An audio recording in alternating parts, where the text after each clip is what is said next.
Hello again and welcome back to English Today. This is DVD 17 and the fifth DVD of your upper intermediate level. And in this DVD, we'll begin with another 2 episodes of our story, That's Life, followed by our special TV programs, where our culinary experts will be talking about how to set the table. This will be followed by a discussion about e-commerce and about doing business on the internet.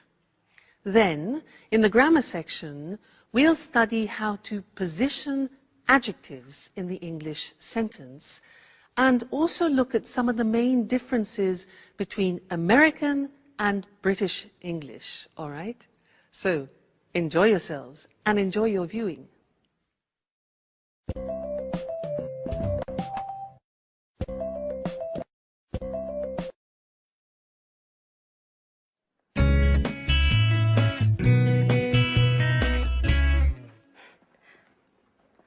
I knew it.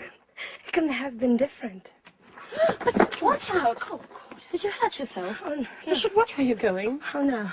Oh, no. I'm just walking into things. You know, I'm a bit absent-minded. When I was a kid, I was always falling over. I was always covered in bruises. But, oh, excuse me now. The first full moon of the summer. Just wonderful. Hey, what's the full moon got to do with anything? No, nothing. Come on, please. Tell me what you're reading. It's just a beautiful love story full of passion. It's a love story between a young lady of the nobility and a farmer. The girl's father wants her to marry a lord and is against the relationship. So he arranges to have the young farmer kidnapped and locked away in a secret room to die of hunger and thirst. What a sad story. Isn't it rather depressing? Well, oh, wait a minute. I haven't finished. The kidnapping happened on the first full moon of the summer. Just a moment before, the 2 lovers had arranged to meet. Legend says that every year on that night, the young girls return to look for her lover. Do you see? What should I see? It's a legend. Don't tell me I should believe in such a stupid thing. Well, on the contrary, I think you should. This is the interesting part. This love story took place here, in this house. And tonight, there's the first full moon of the summer. Oh, this is so exciting. I know this holiday would bring some pleasant surprises. You must be mad. And by the way, where on earth did you find this book? Well, up in the Arctic. It must have been written by one of Paolo's ancestors. If I'd known that room contained some treasures like this book, I'd lock myself in there for the whole holiday. You shouldn't go nosing around everywhere, Michelle. Well, then you should leave me alone then. I'm going to get the others together now, and we'll devise a plan for tonight so we can look for the young girl's ghost.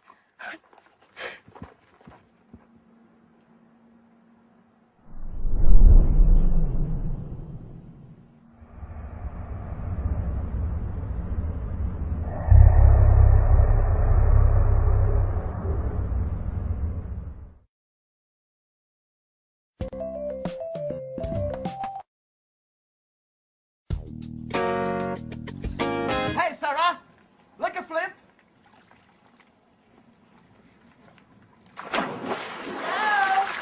Hello. I'm glad you're here. We've been here since noon. We've made an incredible discovery. What's this about? Well, according to Michelle, this house is home to the spirit of a young girl. And this young girl is going to appear to us tonight as a ghost. Don't make fun, okay? It's true. I read it in a book I found at home. And I can feel it, too. There's a strange atmosphere, almost surreal. I think the only strange thing here is you. That's exactly what I said. Okay, enough of that. Listen to me. This is the plan for tonight. When the moon's high in the sky, we'll get some candles and go and look for the ghost. Paolo, didn't you know anything about the story? Well, my grandfather did tell me something about it. When I was a boy, I used to go looking for spirits with my cousins. And didn't you feel frightened? I know, it was a great fun. Sure, everyone knows ghosts don't exist. Oh, you're wrong there. You know, one night, we heard some strange noise. Someone was shouting. Oh, we were so scared. And we ran up to our rooms and my youngest cousin cried for 2 days. He was so terrified. What rubbish. I think you just invented the whole story. Okay, stop arguing. Paolo and I are going to look for the ghost tonight. Sandra, you coming with us? Well, I don't really believe in these things, but if you're both going, well, why not? It'll be a bit of change from the other evenings. And, by the way, I'm quite curious to find out whether this ghost really exists or not. Sarah, are you coming with us? Oh no, I don't believe in spirits, and I don't do such stupid things. I'll just stay in my room and read. Oh, come on, Sarah. Don't be the usual spoil-sport. Come with us. You'll see it'll be fun. Don't insist. I said no. That damn pub. She wouldn't be like this if it hadn't burned down. I know, you're right. Let's try not to let our problems get us down. Sandra, can you call Mike and Anne? And we'll tell them what's the plan for tonight. Okay. Ghost hunting under a full moon, yeah.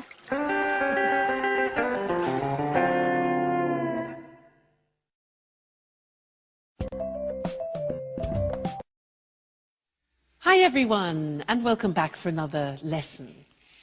Now, as you've been watching our story, That's Life, you've probably noticed that there are different Englishes, different accents, like British English, American English, Australian English. Yeah, now you can often notice that from the accent. But we don't only notice the difference from the accent. There are also differences in vocabulary. And this is something that I want to look at with you now, especially between British English and American English. So we'll look at the screen and you can see the words written. Because British English and American English, when I meet, for example, an American person, I usually don't have any problems understanding. But occasionally, let me tell you this story. An American said to me once, he said, hey, do you have a moose? And I didn't know what to answer. He said, do you have a moose? Now, in the English language, a moose is either the dessert that you eat at the end of a meal, like chocolate mousse, or it's the animal with antlers that you see in Canada. So none of those things were appropriate for the situation that we were in. So I had to say, sorry, what do you mean by moose? And for him, the moose was a mattress. You know, part of the bed that you sleep on, a moose was a mattress. So I was just flabbergasted. I could never have guessed that a moose was a mattress. So let me show you or introduce you, maybe you know some of these already, especially if you watch the cinema a lot. Some of the difference in terminologies and vocabulary between American and English, all right? Now, look at the screen. In British English, we talk about living in a flat, which is a small house in a condominium. So that's a flat. But the Americans tend to call that an apartment, all right? Then we in England have gardens, which are often attached to our houses or our flats. But in America, they call that a yard, all right? A yard. So in my backyard, you often hear. Then when you have rubbish, in England, we put the rubbish in a rubbish bin. But in America, rubbish is garbage. So they put their rubbish in a garbage can. So rubbish bin, garbage can. If I say in British English, I'm going to town, the Americans will say, I'm going downtown. I'm going downtown. In England, walking along the streets, the part beside the street itself, beside the road, is called a pavement. But in America, that is called a sidewalk. Pavement, sidewalk. We put our cars in a car park, but in America, they call a car park a parking lot. Okay? Parking lot. In Britain, we drive on motorways, whereas in America, you will hear the word freeway or highway or even superhighway. All right, so motorway in Britain, freeway, highway in America. Then when all the roads come together, we call that in English a junction. But the Americans call it an intersection. Junction, intersection. When we are traveling in our cars, we go and we buy petrol. The Americans buy gas or gasoline. For us, gas is a liquid air. So, gasoline in British English is petrol. Okay? Then, in England, we go to the cinema. In America, they prefer often to use movies, go to the movies. Then, for example, if you go to a theatre and you want to go to the wardrobe, for example, and leave your coats, etc., very often in America, that is called the closet. So, wardrobe, closet. Then, if you're in a restaurant, to begin with, we in England have a starter. The Americans have an appetizer. And this is very interesting. When you take potatoes and you fry them, and for example, you have it with steak, in English, those are called chips. The Americans use French fries.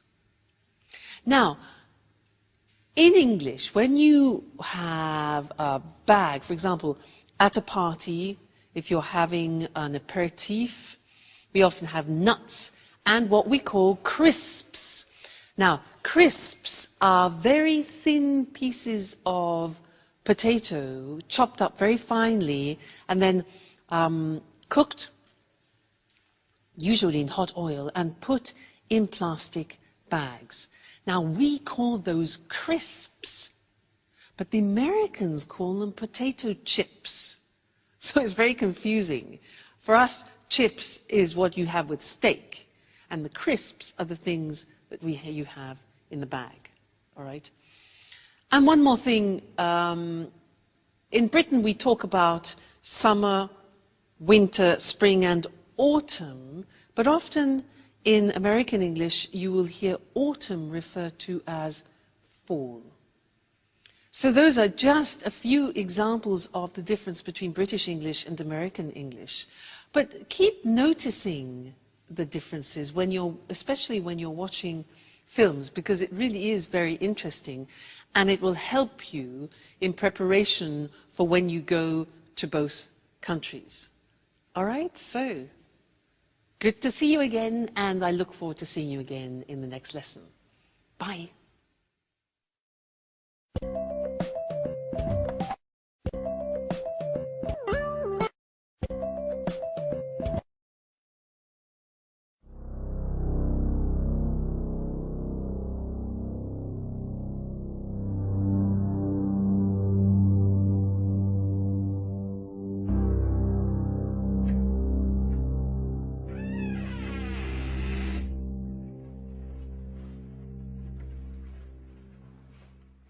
So, this is the abandonment?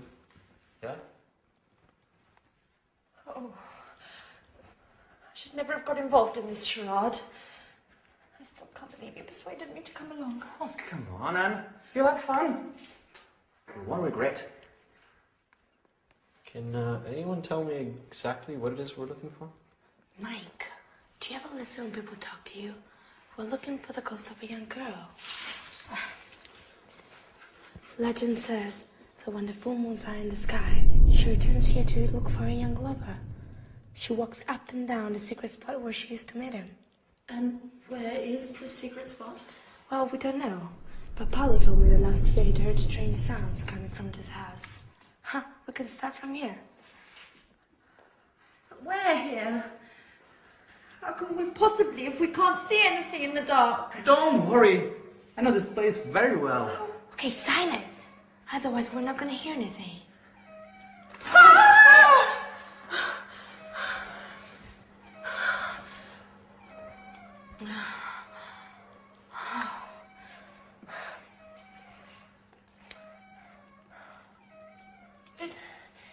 Did anyone ask Sarah if she wanted to come along with us? Of course we did. She isn't interested. She doesn't believe in ghosts! Well, you know, you still should have insisted. It's not nice to leave her all by herself at night. Okay, can we please start searching again?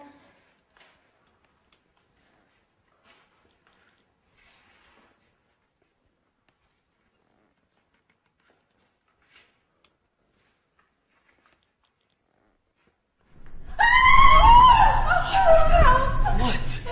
Somebody here! Somebody I don't see anything. Are you sure? touched me on my shoulder! Yes, I'm sure. I'm sure they squeezed my shoulder.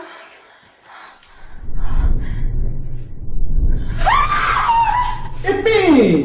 What an idiot, Paolo! Oh. Okay.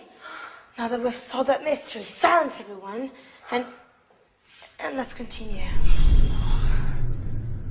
Well, to be honest, this place is kinda Creepy. creepy, yeah?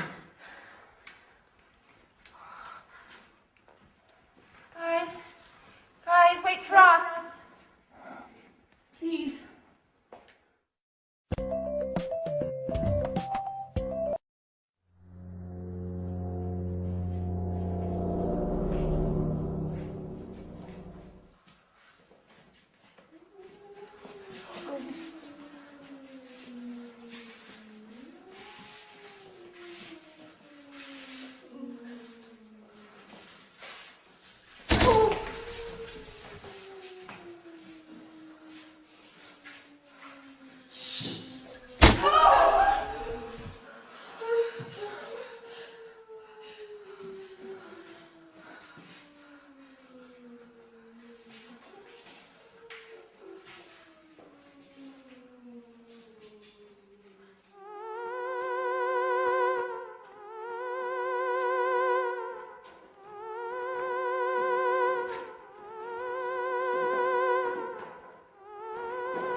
Who's come to disturb my eternal sleep?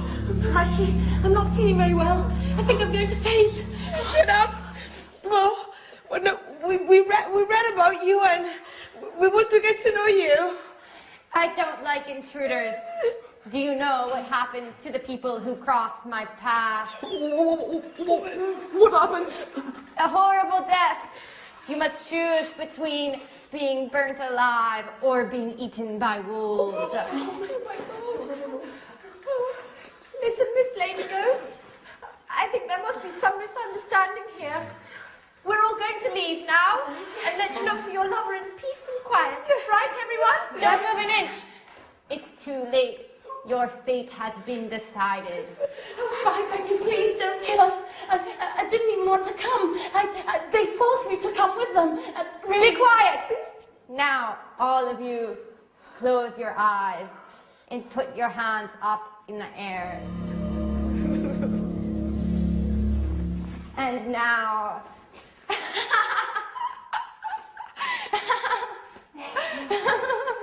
Sarah! So you were the ghost. Yes, I was in my room reading when I thought of dressing up and scaring all of you. And I must admit it was worth it. You don't know how funny you all looked. Your faces white with fear and your voices pleading for mercy. I've never had so much fun. Yes, but you gave us all a big shock. Yes. But if it's made the old Sarah come back, then long live ghosts!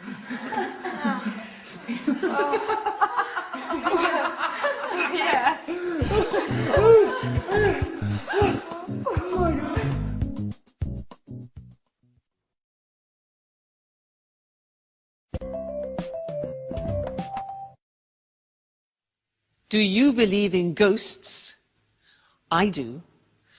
You know, once when I was teaching in England, I was in a mansion, a beautiful old house in the country. And they told me that every day in one of the rooms in the mansion, there was a breeze which passed through the room every afternoon at 4 o'clock. And they said it was a friendly ghost, a woman, who haunted the house. Every day she passed through the room at 4 o'clock on the dot. I believe in ghosts. They're all in Scotland and Britain, I think, in general.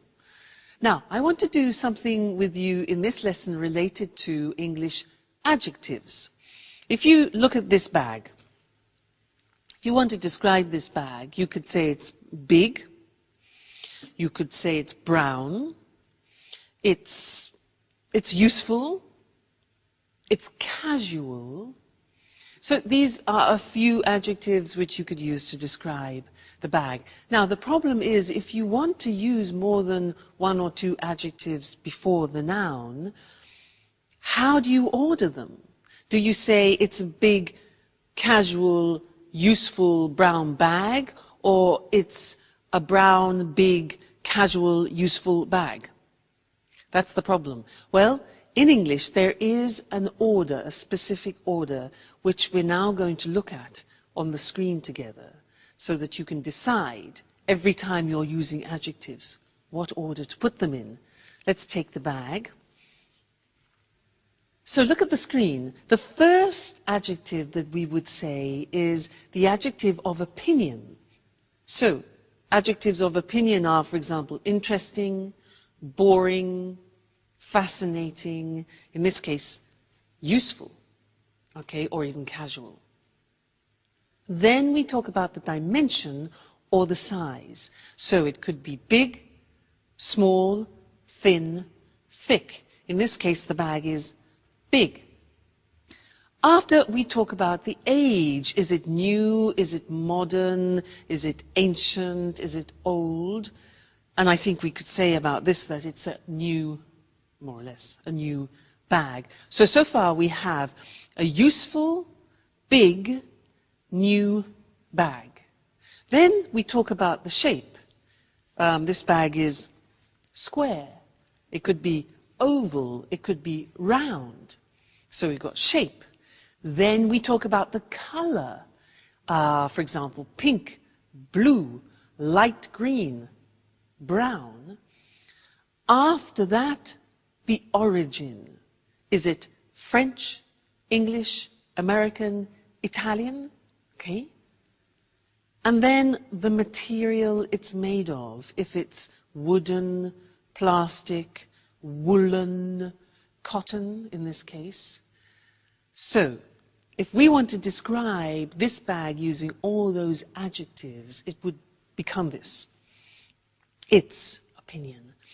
A casual, big, new, follow the screen, new, square, brown, Italian cotton bag.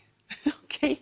Now, we don't usually put 8 or 9 adjectives before the noun, but if you do want to use 3 or 4, then that's the order which you follow. And remember that in English, all adjectives go before the noun, not after, because in some languages you can put adjectives before the noun and adjectives after the noun. However, in English, the rule is adjectives always before the noun. Okay? Great. So that's the lesson about adjectives, and I'll see you very soon. Bye.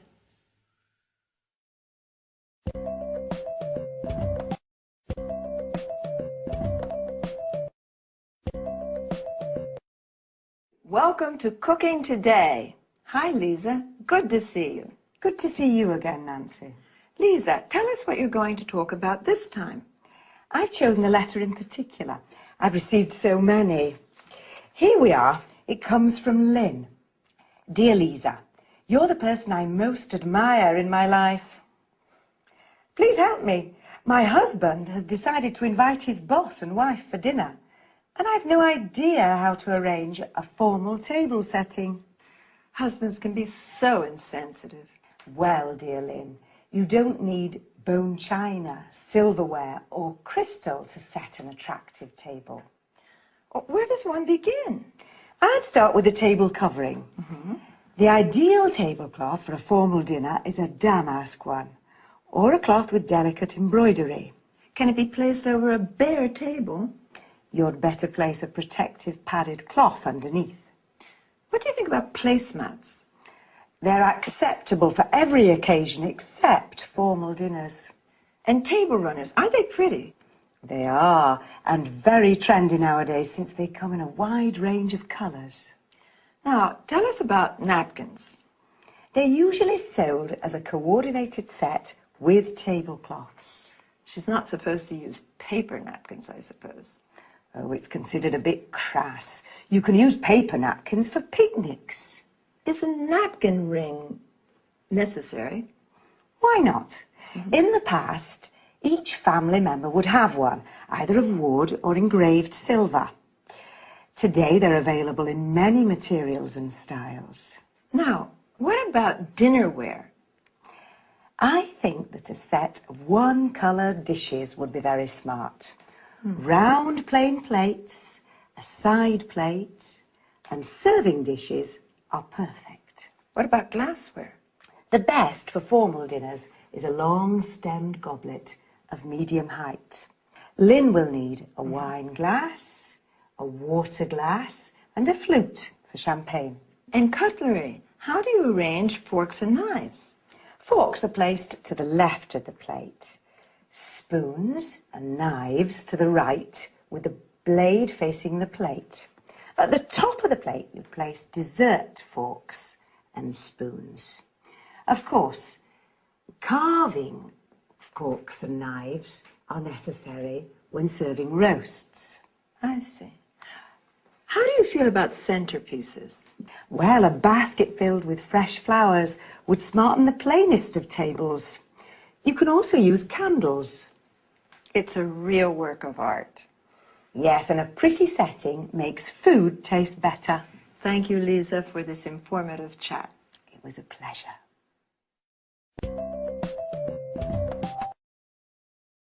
Now, let's see which term Lisa used to talk about table setting. First of all, she said there are different kinds of table coverings. A tablecloth is what we use to cover the table with during meals. Placemats are individual settings for more informal meals. Table runners are long and narrow pieces of fabric which can hold several places. A centerpiece can be placed in the middle of the table, usually with fresh flowers as decoration. If you want to protect your table from stains or heat, you better place a protective padded cloth under the tablecloth. A napkin is what we use to wipe our mouths with while eating. Today, paper napkins are rather convenient, but don't use them when Lisa is invited. A napkin ring is a ring of different materials, fabric, wood, silver, which allows people to identify their personal napkin during family meals. Now, let's go to dinnerware or dinner service, also called crockery, or plates, side plates, or serving dishes used for meals. Glassware refers to glasses that can be wine glasses, water glasses, or flutes, used to drink champagne. A stemmed goblet is a tall glass with a stem used in formal dinners. Cutlery, commonly referred to as silverware, refers to forks and spoons and knives. Serving forks and spoons are used to serve food from the serving dish. That's all for this time. See you again next week.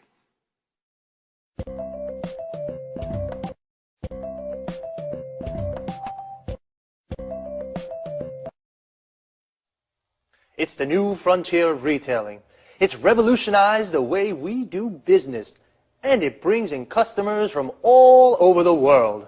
Of course, I'm talking about e-commerce. I'm Eric Brown, and this is Let's Talk, the discussion program with our commentators, Tom and Marie. Good evening, everyone. Good evening. Well, what are your thoughts on e-commerce? Do you buy things online? Of course I do. I always book low-cost flights, and I also buy DVDs and books on the internet. As most people do, I shop online not only for the convenience, but also to pay the lowest price possible on any given item.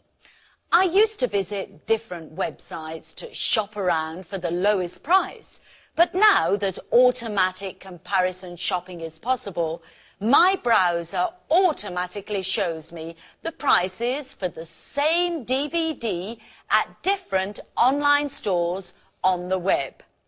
I can easily compare prices and choose which one to buy. Marie, did you know that you're a typical online shopper? In fact, 52% of online shoppers buy books, 41% buy leisure and travel items, including holidays and flights, and 40% buy DVDs and CDs. Well, Eric, online shopping is very popular today. In the UK, for example, 48% of people regularly shop on the internet. Did you know that economists put the value of online shopping in the UK at £2.26 billion and that the e-retail market is growing by 32% a year? Actually, that doesn't surprise me. E-commerce is having a huge impact on the way we do business.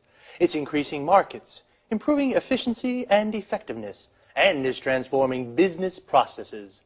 Tom, why are you so quiet? What do you think about e-commerce? Well, to tell you the truth, I'm very skeptical about e-commerce for many reasons. Why exactly are you skeptical? Well, let's start with the issue of security. Credit card details can be stolen, and it's possible to order goods from bogus companies, ones that don't really exist. There are also lots of scams to trick people into handing over their login details for online banking, and then their accounts are emptied. So, according to you, buying things online is risky. Yes. Also, you can't be sure you'll get the goods you ordered, and if there's something wrong with them, who pays for the goods to be returned? You do. Tom, I agree with you, but up to a certain point. There are some problems with e-commerce, but these problems aren't stopping people from spending more and more online. At the same time, e-commerce has many advantages for business people. Could you explain some of these advantages, Marie? Well, it's cheaper for a retailer to set up a website than it is to rent a shop, fit it out, and pay someone to work there. Besides, a website has global reach, so customers can come from all over the world. Okay, an interesting discussion. But I'm afraid, yet again, we've run out of time.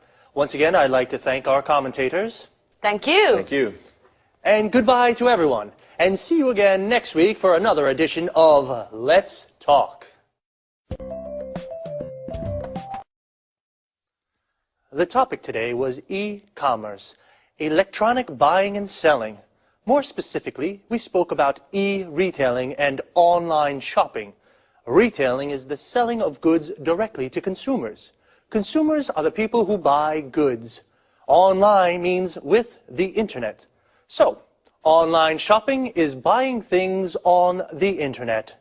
The e-retail market, that is the selling of goods online, is growing. Well, online shopping has its positive aspects and negative aspects. Marie said you can find the lowest price thanks to automatic comparison shopping. Automatic comparison shopping means your browser, the program you use on the internet, automatically shows you the prices of the same products at different online stores. An online store is a virtual shop on the web. The web is another word for the internet. With this kind of shopping, you don't have to shop around. To shop around means visit different shops to look for the lowest price. It's cheaper for retailers, people who sell goods to consumers, To set up a website, then to fit out a shop. To set up a website means to develop a website. Notice how we say to fit out a shop. This means to make a shop ready for use. For example, add shelves, lights, mirrors. Tom, on the other hand, is skeptical about e-commerce. This means he has doubts. He says online shopping is a risk. There are lots of bogus companies. These are companies that don't really exist. And lots of scams. A scam is a trick to steal money from people. Again, we have run out of time. To run out of something means you have finished it. So, goodbye and see you again soon.